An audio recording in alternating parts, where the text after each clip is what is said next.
Good morning. Welcome to First Church Unitarian. My name is Larry Kaylor, and I have the honor of serving on our standing committee and executive team. I hope you all had a wonderful Thanksgiving holiday, and I'm so glad you could be here with us. I also want to welcome our online viewers on YouTube and Zoom. We're glad you could join us as well. Just a reminder to check out your community matters. You've never heard that from me before, or any of us up here, I'm sure, except every week. I'd like to highlight one particular event, which is the Environmental Action Group from FCU is having a meeting this Tuesday, 7 p.m. It's the 29th. And just keep in mind, these meetings are intended for anybody who is interested in the well-being of our planet. And this week, Tom Bentley is leading a discussion on why what we eat matters. So please join in on that. You'll find the link on, it's in the electronic version of Community Matters. It's in on the listserv distribution, so you should be able to find that. Also, just learned that the Women's Alliance has a booth at the Littleton Holiday Bazaar. It's at the middle school.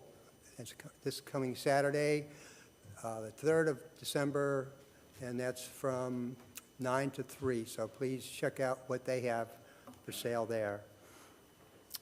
It's also brought to my attention that the carol sing that was in the Community Matters was specified to go from 11:45 to, I forget what time was, but the correct time is from 11:45 to 12:30. Is that right? Okay, good. Okay.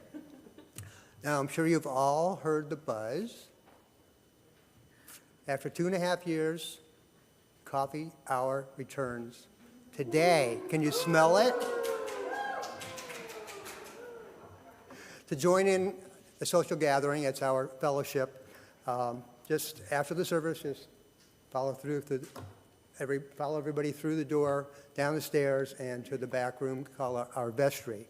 And that's a good place for, if you're new, a visitor, you want to find out more about us, it's a good place to ask questions, and we'll be very happy to let you know all about us.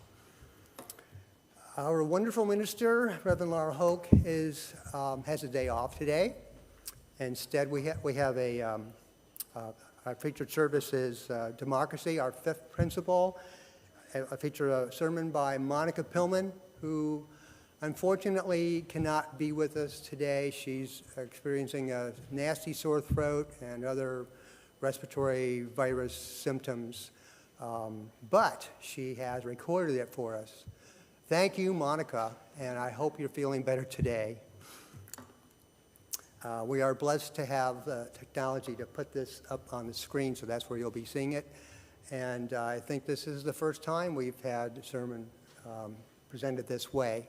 So thanks to our technology and the volunteers who do this for us. And to fill in for Monica, we have support from, Debbie Eston, Martha Childs, and Peter Ursuline will fill in for Monica during the service.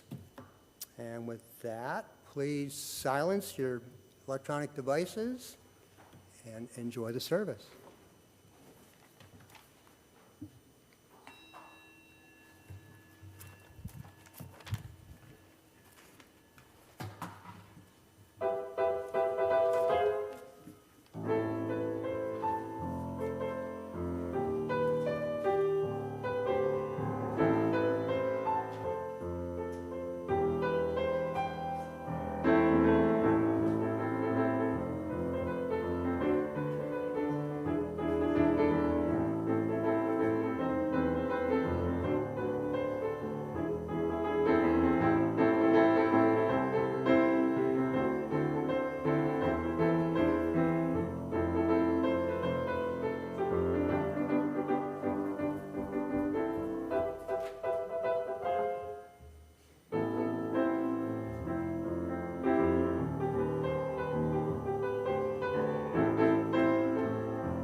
That's a rousing start. So, democracy begins and will be preserved in we, the people's, habits of heart, in our character, optimism that is tested and yet endures, courage that digs deep when we need it, empathy that fuels democracy, the willingness to see each other not as enemies, but as fellow Americans. Look, our democracy is imperfect. It always has been. But history and common sense tell us that opportunity, liberty, and justice for all are more likely to come to pass in a democracy. President Joe Biden. This morning, Zachary will be, where's Zachary? There he is. Will be lighting the chalice.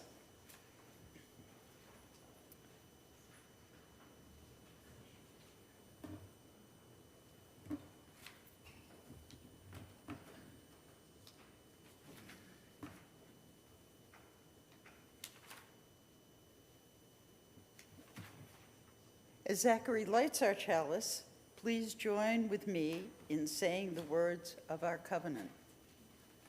Love is the spirit of this church, and service its law. This is our great covenant, to dwell together in peace, to truth in love, and to help one another.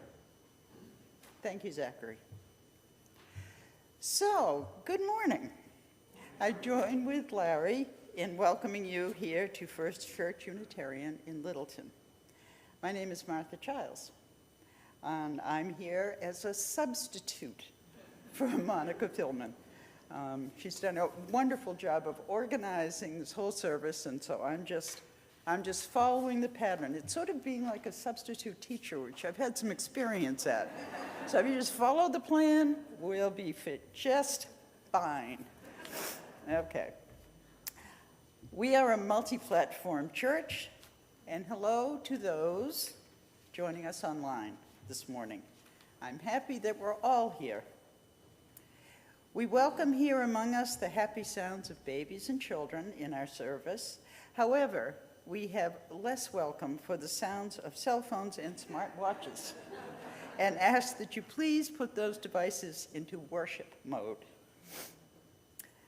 And these are Monica's words. When I first became a UU, here was my elevator speech about what it meant to be a Unitarian Universalist. We are a faith tradition united in trying to live up to universal principles with the goal of both personal spiritual fulfillment and creating a more peaceful, more sustainable world.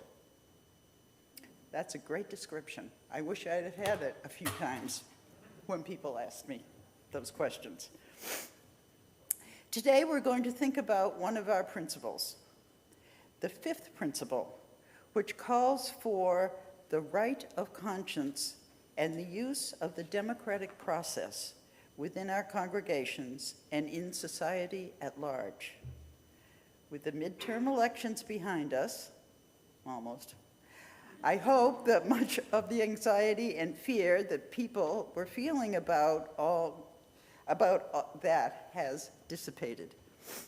But even if those elections had gone in the worst way possible, in what ways would we still be called upon to support freedom, freedom of conscience, and democracy for our personal spiritual fulfillment within our church organization and in the wider world?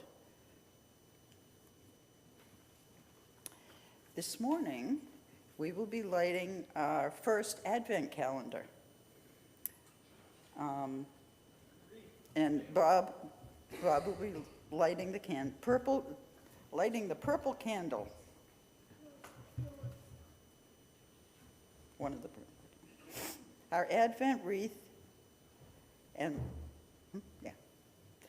our Advent wreath and lighting Advent candles are a tradition in our church community. The season of Advent includes the 4 Sundays leading up to our Christmas celebration. The round wreath of evergreens represents the circle of life and also the infinity of our larger reality. The 3 purple candles represent hope, faith, and peace. The pink candle symbolizes joy. This week we light the first purple candle, the candle of hope, with the words of Macrina Wiedeker, who is a Benedictine monastic. I was just thinking one morning during prayer how much alike hope and baking powder are. Quietly, getting what is best in me to rise, awakening the hint of eternity within. May this Advent candle, the candle of hope, indeed help the best in us to rise up. Our opening hymn today is number 1028 in the Teal Hymn Book, The Fire of Commitment. I invite you all to come to your feet, in body or in spirit, and join us in singing together.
So, it's time for all ages.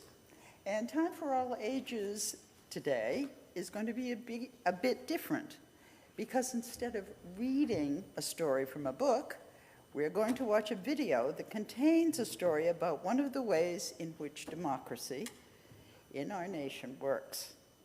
I invite the children and those who are feeling young at heart to come up front to watch.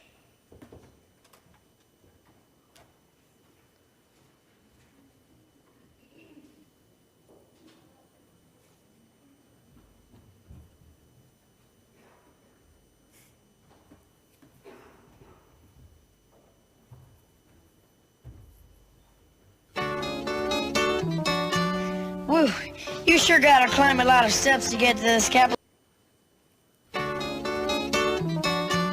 Woo, you sure gotta climb a lot of steps to get to this Capitol building here in Washington. Well, I wonder who that sad little scrap of paper is. I'm just a bill, yes, I'm only a bill, and I'm sitting here on Capitol Hill. Well, it's a long, long journey to the capital city.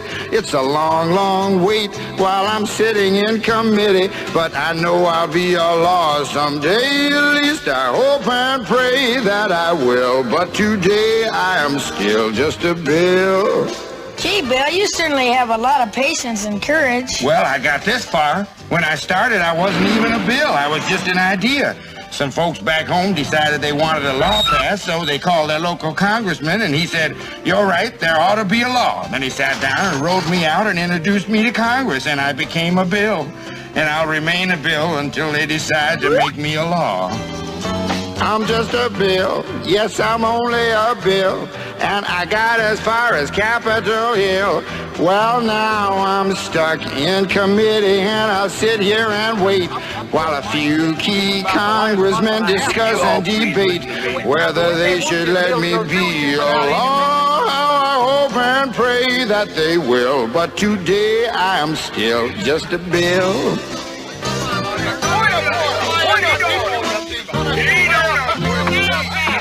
Listen to those congressmen arguing. Is all that discussion and debate about you? Yeah, I'm one of the lucky ones. Most bills never even get this far. I hope they decide to report on me favorably, otherwise I may die. Die? Yeah, die in committee. Oh, but it looks like I'm going to live. Now I go to the House of Representatives and they vote on me. If they vote yes, what happens? Then I go to the Senate and the whole thing starts all over again. Oh, no. Oh, yes. I'm just a bill. Yes, I'm only a bill. And if they vote for me on Capitol Hill, well, then I'm off to the White House where I'll wait in a line with a lot of other bills for the president to sign. And if he signs me, then I'll be a law. I hope and pray that he will. But today I am still just a bill. You mean even if the whole Congress says you should be a law, the president can still say no? Yes, that's called a veto. If the president vetoes me, I have to go back to Congress and they vote on me again, and by that time you're so By old. that time, it's very unlikely that you become a law. It's not easy to become a law, is it? No, but how I hope and pray that I will. But today I am still just a bill. He signed your bill. Now you're a law. Oh, yeah.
it's time for me and the children to go downstairs, and I leave you in the capable hands of Debbie Eston.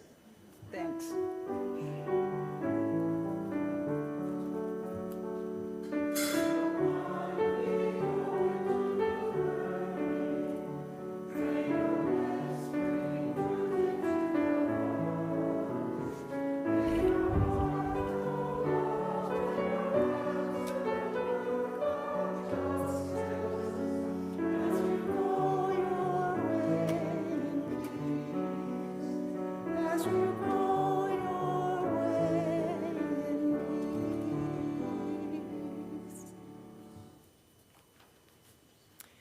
Every form of governance that exists has some things in common, from nations to churches. One of those things is that organizations need money to pay for operations. This can be called dues, or fees, or tariffs, or taxes, or pledges, or contributions. But without them, the organization will starve to death and cease to exist.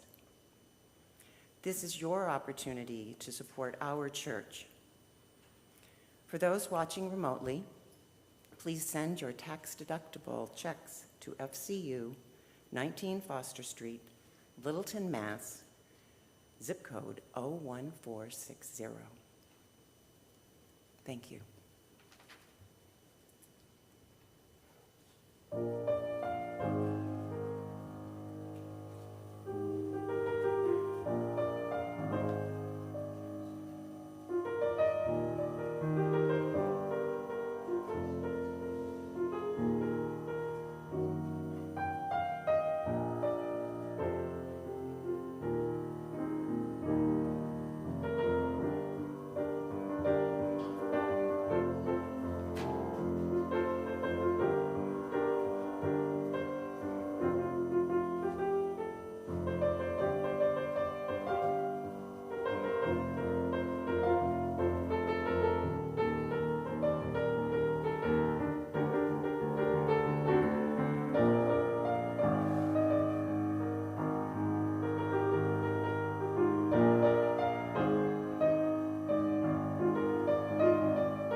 Thank you, Molly. That was so beautiful. Please join with me in the words of our community response. We are grateful for the opportunity to give and to serve, and grateful for the gifts we have received. May this affirm the ministries of our church community, both within and beyond these walls. The time has come when we are able to have a candle lit and share our joys, sorrows, and concerns with our fellow congregants. If you have something that you would like to share, please raise your hand and one of our worship associates will bring the microphone to you. When using the microphone, please hold it directly in front of your mouth, pointed like a flashlight toward the back of your throat. Please tell us your name and speak clearly and briefly. If you are watching us via Zoom, raise your digital hand in the, quote, reactions area of the program. And someone, Mike, one of the mics back there, no pun intended, will call you to unmute and speak when your turn comes. Are there any candles of caring this morning?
Again, with gratitude for Monica and the technology team that allows us to view Monica's sermon virtually. Thank you.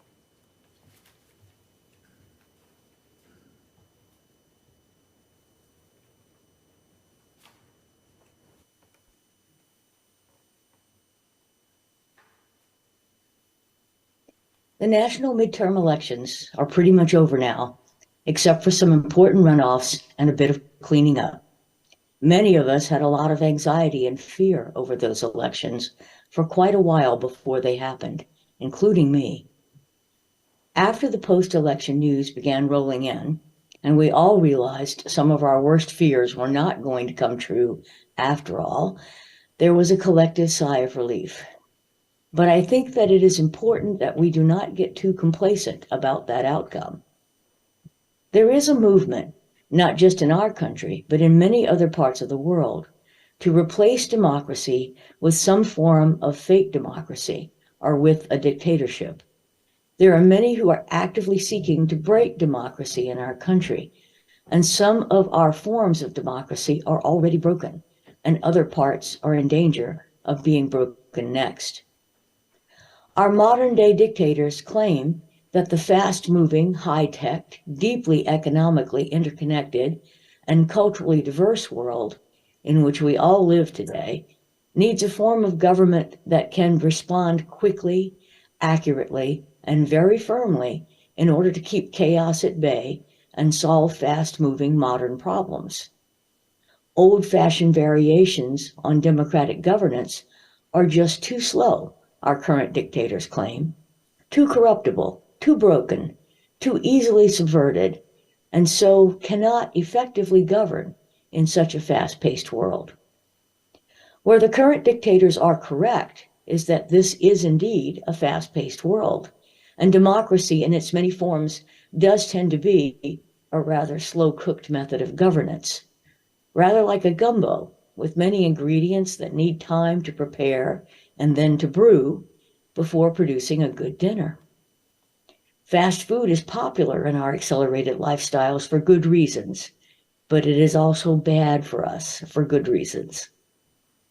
Others who live now in nations that currently have some form of democracy, including our nation, want a dictatorship because they believe that their way of life is existentially threatened.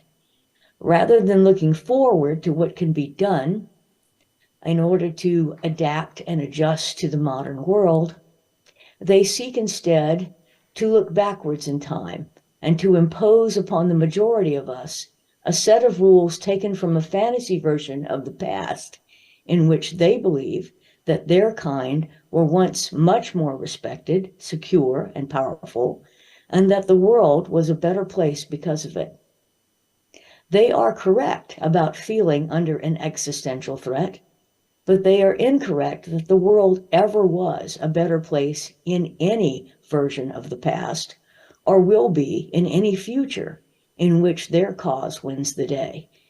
The problem then becomes, how can we reach out and show them and get them to want to join us as we move forward and not back, other than by the example of living up to our highest values as best we can? Having some things slow cooked in a fast world can have the advantage of having lots of smart people looking into a problem and figuring out the best ways to handle it for the long term. Dictators tend to shoot from the hip, spur of the moment decisions with only one single input from the dictator. Decisions are swift, but have a tendency to be wrong or to go wrong. That tends to happen because dictators are surrounded by sycophants who dare not tell the dictator any fact or truth the dictator does not want to hear. And there are ways that some parts of democracy can be speeded up without losing the parts that are best kept slow cooked, if we should collectively decide to make it so. Our form of governance was intended to change and evolve over time as people, cultures, and technologies changed and evolved, and not to be kept in concrete, as some people very wrongly think. Dictators have no respect for the inherent worth and dignity of every person, our first UU principle, or any other good principle, or any human rights, except for what is good for the dictator is good. What dictators and wannabe dictators don't seem to understand about human nature is that every human being doing any job, paid or not, is a volunteer, and chooses to volunteer the best of their creativity and talents, or not.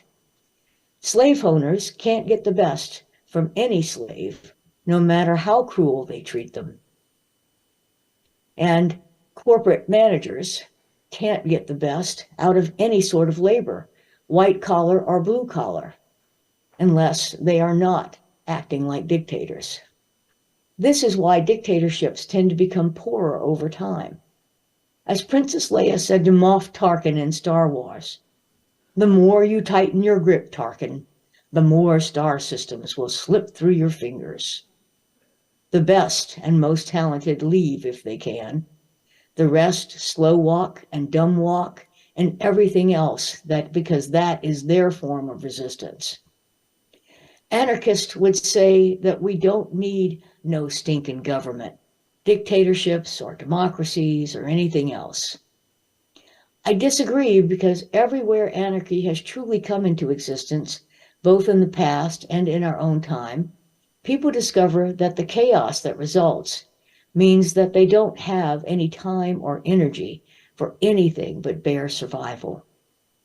People living in such chaos are often willing to accept dictatorship if it will put an end to the chaos. We saw this play out when chaos erupted in Egypt over the Arab Spring.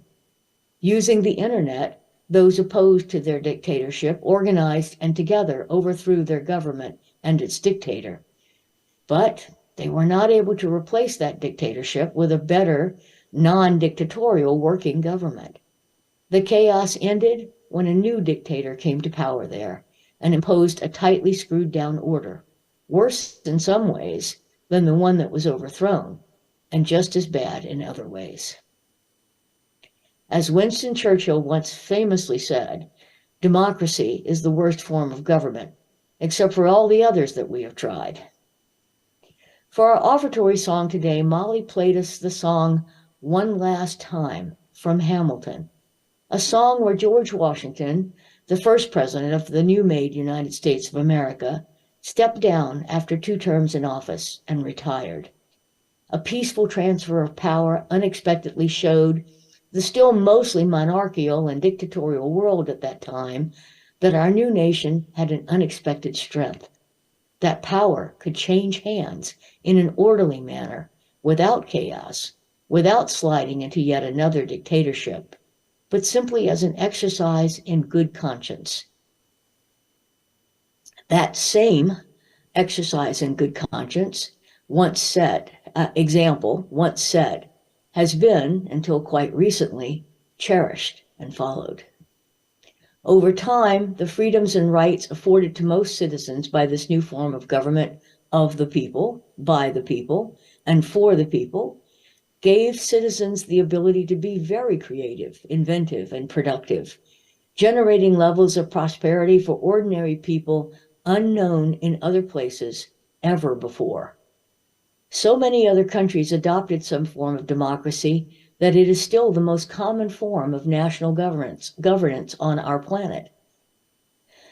Democracy has to be defended in little places where it's practiced, like in our church, and in the larger world too, by those of us who understand it, love it, and exercise it as a moral ideal, not perfect, but perhaps perfectible, as something based in good conscience and good values. Here in our church, we get to exercise democracy in 2 ways, via the direct democracy of our warranted meetings and the representative democracy of voting for a slate of volunteers who hold various church offices. These elected officers of the church then make decisions and do work on our behalf to the best of their ability. The Prelude that Molly played for us, also from Hamilton, is a song titled The Room Where It Happens, and speaks to the often messy way that politics is conducted in any democracy. I've been in the rooms where it happens for FCU, as have many of you here today.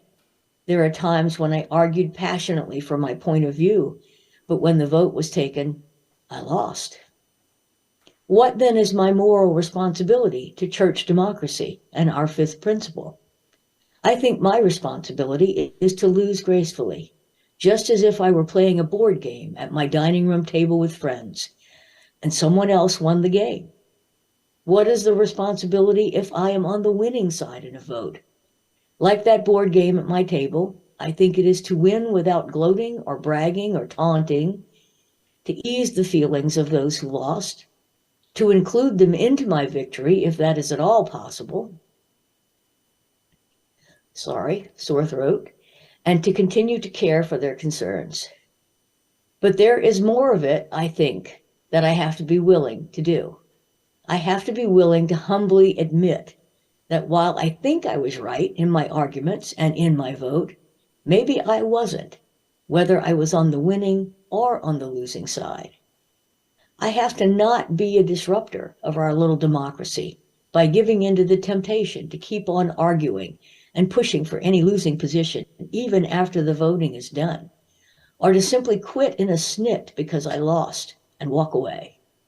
Best of all, and hardest of all, is when I can find a way of working with the majority who won a vote when I lost, to make sure that the idea or policy that the majority voted for actually works, by contributing my own time and talent to it as best I can for the sake of this community, so that I so love. I think that our 5th principle does call us there, if we can do it. Democracy isn't easy, even in a small organization like our church. It gets even less so at a larger scale. Right now, a lot of the larger scale democracy of our nation is partially broken or even fully broken. I could go on listing all the ways in which we have lost ground in our democracy since the 1980s, but you mostly all know this already. It was why we all breathed a sigh of relief when the midterms were not as bad as we feared they might be. But we still have a lot of work to do with each other and with our fellow Americans, especially those who are disrupting and breaking democracy, in order to heal our democracy and make it a worthy form of governance for the world in which we all must live. We are called to work for democracy by our principles and by the promptings of our individual conscience, and even by the things we can learn about democracy by practicing it actively as best we are able in our small church. We should not give up on democracy itself as an ideal for which we will continue to strive, even when there are setbacks or when we lose a vote. And most important of all, we need to strive to not give up on democracy itself, even if next time all of our worst fears are realized, and then some.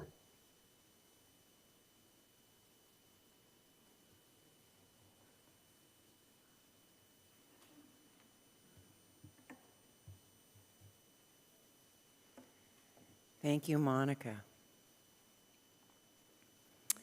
Let's join together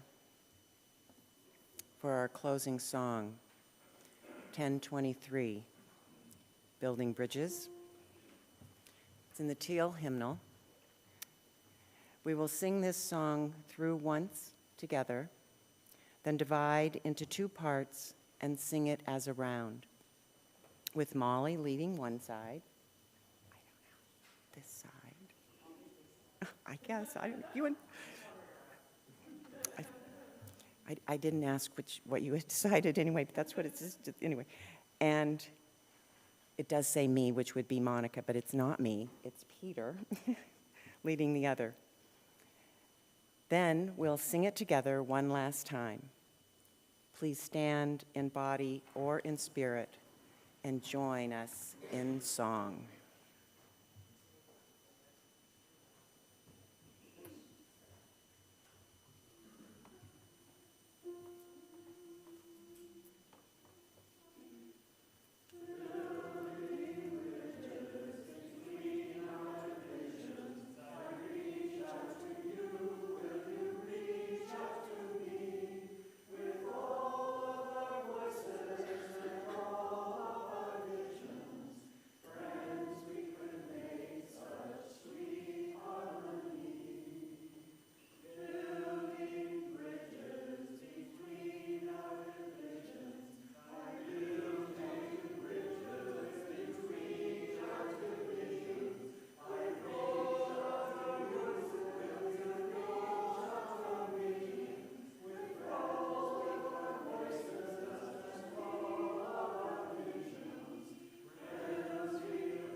Let us stand in body or in spirit, both here and at home, and join hands or touch feet or elbows or extend hands towards each other in a sign of our unity.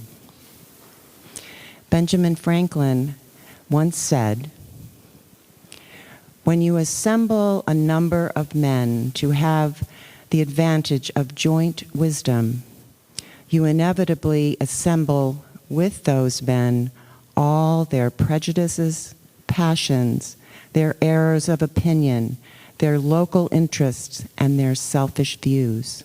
End quote. In our own time, when we assemble to practice democracy, whether we participate in local or national contests, or in our church community, we bring those same things to our deliberations, and then some, because that is human nature. But our fifth principle also requires of us the exercise of a free conscience, so that it is with our deeply held best values and beliefs, and not our human flaws, that we, UUs, can and should approach the practice of democracy, though that is never easy. It requires us to work, treasure, and unselfish service. And we approach that practice the same way, even if democracy is so subverted in our nation. And if